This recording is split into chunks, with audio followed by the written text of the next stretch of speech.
Hello guys. So today I'm going to show you how to request sticker in Monopoly Go game.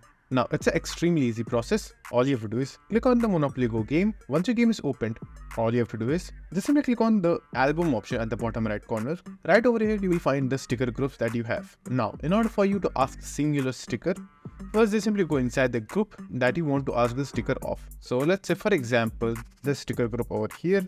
Now over here, as you can see, I already have few stickers. You want a particular sticker from this group. So it's very easy. All you have to do is just simply tap on that particular sticker that you want. You will have an option, ask the group. Click on it, then click on Facebook. And now right over here, you have to create a post and then just simply take a screenshot of that particular sticker, then write the name, and then right over here, just simply ask for that particular sticker.